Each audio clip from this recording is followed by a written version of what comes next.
Mahfud.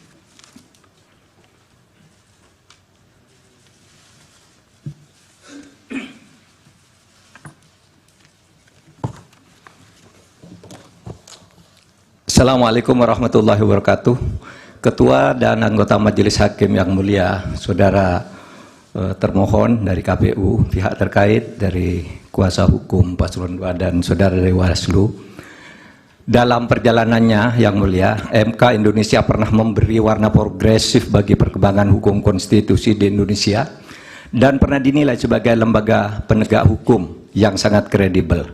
Harvard Handbook tahun 2012 seperti ditulis oleh Tom C. menilai MK Indonesia adalah salah satu dari 10 MK paling efektif di dunia. Studi tentang perjalanan masa lalu MK yang bagus pernah ditulis juga dalam beberapa jurnal ilmiah.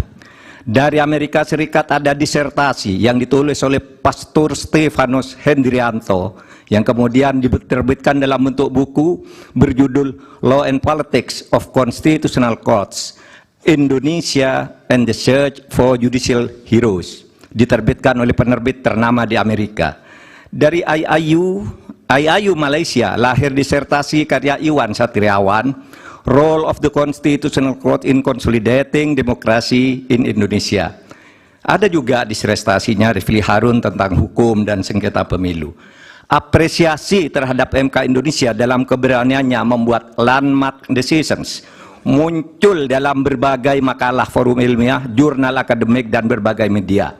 Bahkan dalam konteks penyelesaian sengketa pemilu, Begawan Hukum Sacipto Raharjo pernah menulis tulisan di harian Kompas 14 Juli 2009 dengan judul Tribute untuk Mahkamah Konstitusi, yang di dalamnya mengatakan begini: mungkin kita perlu mendirikan sebuah monumen agar orang selalu mengingat bahwa Indonesia pernah memiliki Mahkamah Konstitusi yang bekerja dengan penuh penghormatan, tidak takut terhadap intimidasi.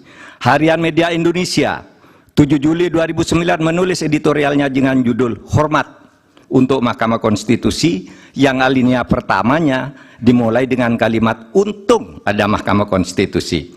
Majelis Hakim yang mulia, salah satu kunci pernah banjirnya apresiasi terhadap MK adalah keberanian MK dalam membuat landmark decisions, keputusan monumental dengan berani menembus masuk ke relung keadilan substantif sebagai sukma hukum, bukan sekedar keadilan formal prosedural semata.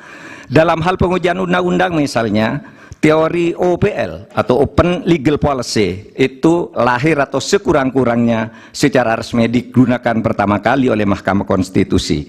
Dalam hal pelaksanaan pemilu, MK memperkenalkan pelanggaran TSM yang kemudian diadopsi di dalam tata hukum kita.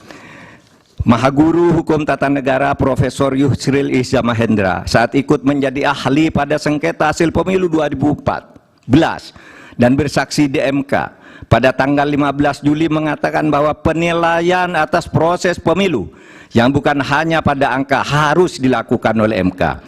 Pandangan ini bukan pandangan lama, melainkan pandangan yang selalu baru, yang justru terus berkembang sampai sekarang.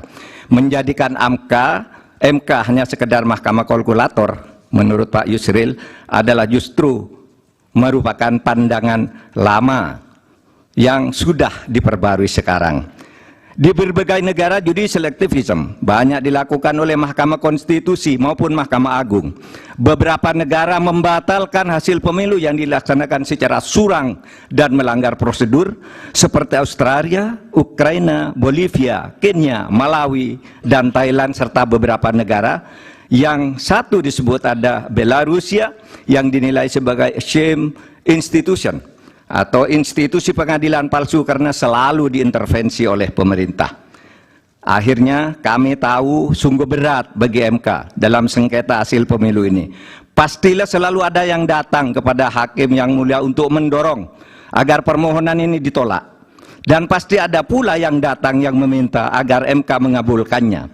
Yang datang mendorong dan meminta itu tentu tidak harus orang atau institusi, melainkan bisikan hati nurani yang datang bergantian di dada para hakim, yaitu bisikan yang selalu terjadi antara ammaroh dan mutmainnah.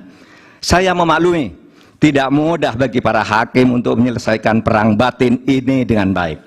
Tetapi akhirnya kami berharap MK mengambil langkah penting untuk menyelamatkan masa depan demokrasi dan hukum di Indonesia. Jangan sampai timbul persepsi bahkan kebiasaan bahwa pemilu hanya bisa dimenangkan oleh yang punya kekuasaan atau yang dekat dengan kekuasaan dan mempunyai uang berlimpah.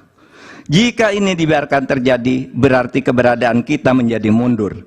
Kami berharap agar Majelis Hakim MK dapat bekerja dengan independen, penuh martabat dan penghormatan. Bagi kami yang penting bukan siapa yang menang, siapa yang kalah. Bagi kami, masalah ini adalah beyond election, melainkan harus merupakan edukasi kepada bangsa ini untuk menyelamatkan masa depan Indonesia dengan peradaban yang lebih maju melalui antara lain berhukum dengan elemen dasar sukmanya, yaitu keadilan substantif, moral, dan etika. Terima kasih Yang Mulia. Assalamualaikum warahmatullahi wabarakatuh. Waalaikumsalam.